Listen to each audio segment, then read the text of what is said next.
KXAN is your local election headquarters, and throughout the evening, we will provide minute-by-minute coverage and analysis on KXAN Live with Will DuPree. He joins us now ahead of tonight to break down some of the closely watched races. It is worth noting here, Jennifer, that he's coming in. He's been gracious enough to appear a little bit early. He's working a later shift so he can keep up with those polls this evening, so we appreciate you joining as well. Yeah, nice to be here. It is a very busy day ahead, so I'm happy to be here. Okay, thanks so much, Will. So Governor Greg Abbott, and we talked about this, State Attorney General Ken Paxton, they aren't too happy with many of the Republicans in the Texas House, and they have endorsed dozens of challengers to incumbents. So how could this rift really play out in this primary election?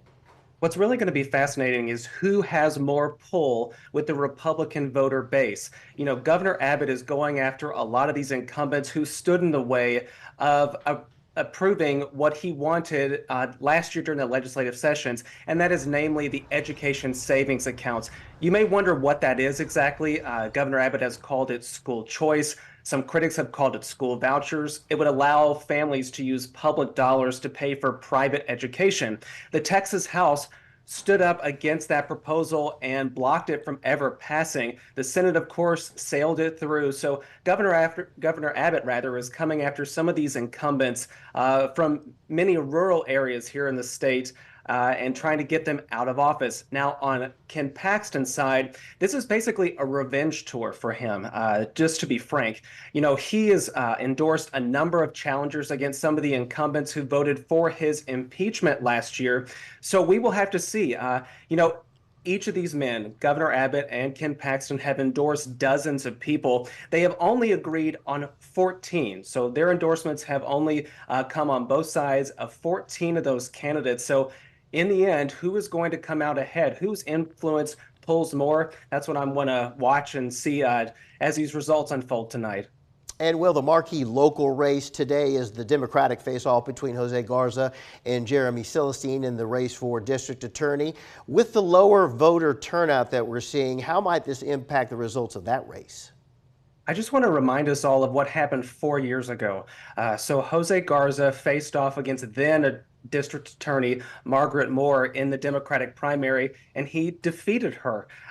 He ran to her left, and now we're facing this primary situation where Jose Garza, the incumbent, is now facing a challenger of his own, Jeremy Celestine. And Celestine has received a lot of money to be able to run into this race.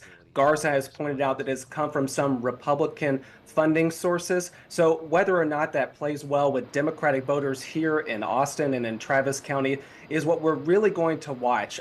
Again, as you mentioned, turnout has been incredibly low in this primary. So whose voters are more activated to come out in this race? Is it the incumbent, Jose Garza, or is it this challenger, Jeremy Celestine?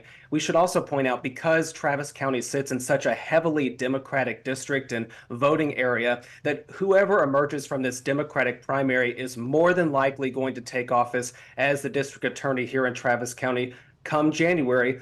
Again, will it be Garza for a second term, or Jeremy Celestine, this former prosecutor and defense attorney who would like to take over that office? All right, and lastly, quickly, you are tracking that race, but many national, state, and local races. Walk us through your coverage plan for this evening. You have a heavy to-do list today. As I mentioned earlier, it is going to be busy. So we're going to launch our live stream at 7 o'clock. That's when the polls close across almost the entirety of Texas. So we'll do that then. And then we'll have live streamed updates every half hour until from then. So 7, 7:30, 8, and 8:30. You can watch it on our website, KXAN.com, as well as the KXAN News mobile app and on the KXAN News Facebook page. We're trying to connect with people in every way that we can. We'll also have coverage continuing on air as always.